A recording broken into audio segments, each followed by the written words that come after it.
Assalamualaikum warahmatullahi wabarakatuh. Perkenalkan, nama saya Juwita Wulandari, nomor NPM 720213035. Di sini saya akan menjelaskan tentang materi pertemuan kedua, yaitu stelsel pajak. Baik, pertama kita mulai dari stelsel pajak. Apa sih stelsel pajak itu? Nah, stelsel pajak di sini adalah sistem pemungutan pajak yang digunakan untuk menghitung besarnya pajak yang harus dibayar oleh wajib pajak. Nah, sistem pemungutan pajak di sini dapat dilakukan dengan 3 stelsel. Yang pertama, stelsel nyata, yang kedua, stelsel anggapan, dan yang terakhir, stelsel campuran. Baik, saya akan menjelaskan satu persatu apa sih stelsel nyata, apa sih stelsel anggapan, dan apa sih stelsel campuran itu. Baik, yang pertama ada stelsel nyata. Stelsel nyata di sini sering disebut dengan real. Nah, stelsel nyata ini menyatakan bahwa pengenaan pajak didasarkan oleh objek yang sesungguhnya terjadi. Misalnya, untuk penghasilan, maka objeknya adalah dari penghasilan. Stelsel nyata tentunya memiliki kelebihan dan kelemahan. Untuk stelsel nyata itu sendiri, kelebihannya adalah penghitungan pajak didasarkan oleh penghasilan, besarnya penghasilan, jadi penghitungannya akan lebih akurat dan lebih realistis. Sedangkan kelemahan pada stelsel nyata ini bisa kita lihat pada akhir periode, di mana wajib pajak akan dikenakan pembayaran pajak yang tinggi pada akhir tahun, sedangkan pada waktu tersebut belum ada atau belum tersedia jumlah kas yang memadai, dan semua wajib pajak harus membayar pajak pada akhir tahun, sehingga jumlah uang yang beredar akan berpengaruh. Nah, untuk penjelasan yang kedua ada stelsel anggapan atau yang biasa disebut dengan fiktif. Nah, stelsel anggapan ini menyatakan bahwa pengenaan pajak didasarkan pada anggapan yang diatur oleh undang-undang. Permisalannya yaitu penghasilan suatu tahun dianggap sama dengan penghasilan tahun sebelumnya, maka pajak yang terutang pada tahun tersebut akan dianggap sama dengan tahun sebelumnya. Untuk stelsel anggapan atau fiktif ini juga sama, tentunya memiliki kelebihan dan juga kelemahan.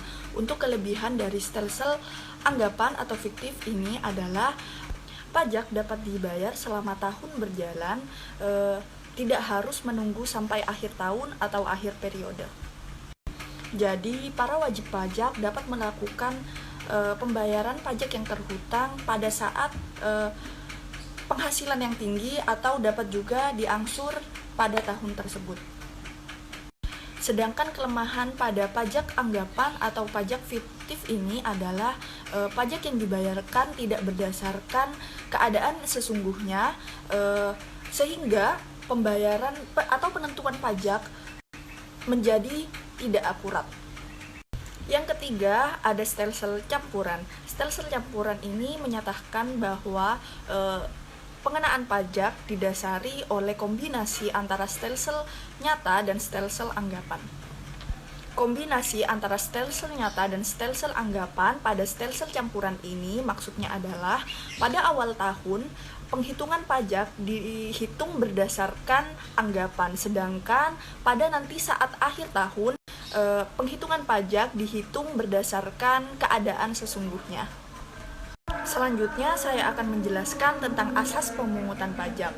Asas pemungutan pajak terdiri dari 3 asas, yaitu yang pertama ada asas tempat tinggal, yang kedua ada asas kebangsaan, dan yang terakhir ada asas sumber. Pada asas tempat tinggal, pemungutan pajak dilakukan berdasarkan domisili atau tempat tinggal seseorang. Asas kebangsaan. Untuk asas kebangsaan, pemungutan pajaknya didasarkan oleh kebangsaan seseorang.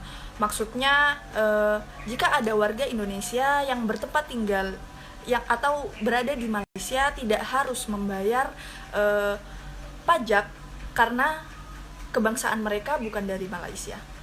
Sedangkan pada asas sumber, pemungutan pajak didasarkan atas sumber atau tempat penghasilan berada. Untuk asas pemungutan pajak yang dijadikan pedoman di negara Indonesia itu sendiri memiliki 7 asas, yaitu yang pertama ada asas finansial, yang kedua ada asas ekonomis, yang ketiga ada asas yuridis, yang keempat ada asas umum, yang kelima ada asas sumber, yang keenam ada asas kebangsaan, yang terakhir atau yang ketujuh ada asas wilayah. Baik, untuk pengertian sistem pemungutan pajak yang dari tadi kita sudah bahas tentang pemungutan pajak. Oke. Sistem pemungutan pajak itu sendiri adalah suatu mekanisme yang digunakan untuk menghitung besarnya pajak yang harus dibayar oleh seorang atau wajib pajak kepada negara. Ada 3 jenis sistem pemungutan pajak yang berlaku di negara Indonesia, yaitu yang pertama ada self-assessment system, yang kedua ada official assessment system, dan yang terakhir ada withholding assessment system. Seterusnya saya akan membahas tentang hambatan pemungutan pajak. Hambatan pemungutan pajak dapat dikelompokkan menjadi 2, yaitu perlawanan pasif dan perlawanan aktif. Untuk perlawanan pasif di sini maksudnya adalah penghindaran yang inisiatifnya bukan berasal dari kemauan sendiri atau bukan berasal dari para wajib pajak sendiri. Sedangkan untuk perlawanan aktif adalah perlawanan yang inisiatifnya berasal dari wajib pajak itu sendiri. Selanjutnya mengenai hutang pajak. Hutang pajak merupakan pajak yang harus dibayar termasuk sanksi administrasi berdasarkan peraturan perundang-undangan perpajakan. Utang pajak ini timbul karena 2 kondisi, yang pertama kondisi formil dan yang kedua kondisi material. Baik, mungkin itu saja yang dapat saya jelaskan pada materi pertemuan kedua kali ini. Kurang lebihnya saya mohon maaf. Wassalamualaikum warahmatullahi wabarakatuh.